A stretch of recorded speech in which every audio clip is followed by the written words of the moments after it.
جناب حضرت be be Nafisa بنت امیر المومنین حضرت علی ابن ابی طالب علیہ السلام کا تعارف۔ معتبر اور مستند تاریخ کے مطابق حضرت نفیسہ کا تذکرہ کتب اور تاریخ میں دو مختلف شخصیات کے حوالے سے ملتا ہے،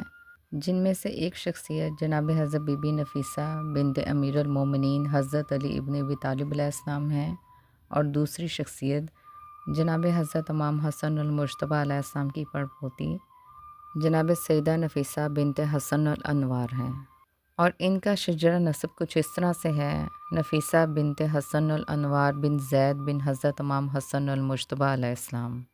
جبکہ یہاں پہ تذکرہ جناب حضرت بی بی نفیسہ بنت امیر المومنین حضرت علی ابن ابی طالب علیہ السلام کا ہے، جو کہ معتبر اور مستند تاریخی مصادر کے مطابق امیر المومنین حضرت علی ابن ابی طالب علیہ السلام کی صاحبزادی ہیں۔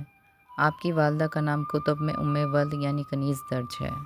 جناب حضرت بی بی نفیسہ بنت امیر المومنین حضرت علی ابن ابی طالب علیہ السلام کا عقد جناب حضرت قصیر بن عباس بن عبد المطلب سے ہوا، اور آپ جناب حضرت قصیر بن عباس بن عبد المطلب کی زوجہ ہیں۔ کربلا میں موجودگی: کچھ ماخذ میں انہیں کربلا کے اسیروں یعنی قیدیوں کی فہرست میں شامل کیا گیا ہے، اور یہ تذکرہ کیا گیا ہے کہ جناب حضرت بی بی نفیسہ حضرت امام حسین علیہ السلام کے قافلے میں شامل تھیں، اور واقعہ کربلا کے بعد دیگر مقتولات عصمت کے ساتھ اسیر ہو کر کوفہ و شام گئیں۔ جناب حضرت قسم یا قصیر بن عباس بن عبد المطلب علیہ السلام کا تعارف۔ تاریخ میں جناب قصیر بن عباس بن عبد المطلب علیہ السلام جناب قسم بن عباس بن عبد المطلب علیہ السلام کے نام سے مشہور ہیں۔ خاندانی تعلق: آپ حضرت عباس بن عبد المطلب علیہ السلام کے بیٹے اور رسول خدا صلی اللہ علیہ وآلہ وسلم اور امیر المومنین حضرت علی ابن ابی طالب علیہ السلام کے چچا زاد ہیں۔ امیر المومنین حضرت علی ابن ابی طالب علیہ السلام کے دور میں منصب: امیر المومنین حضرت علی ابن ابی طالب علیہ السلام نے اپنی خلافت کے دوران آپ کو مکہ اور طائف کا گورنر مقرر کیا تھا۔ حج کی ذمہ داری: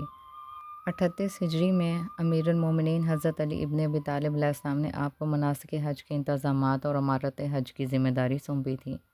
رسول اکرم صلی اللہ علیہ وآلہ وسلم سے مشابہت: تاریخی روایات کے مطابق آپ ان چند افراد میں شامل ہیں جن کی شکل و صورت رسول اکرم صلی اللہ علیہ وآلہ وسلم سے بہت زیادہ مشابہ تھی۔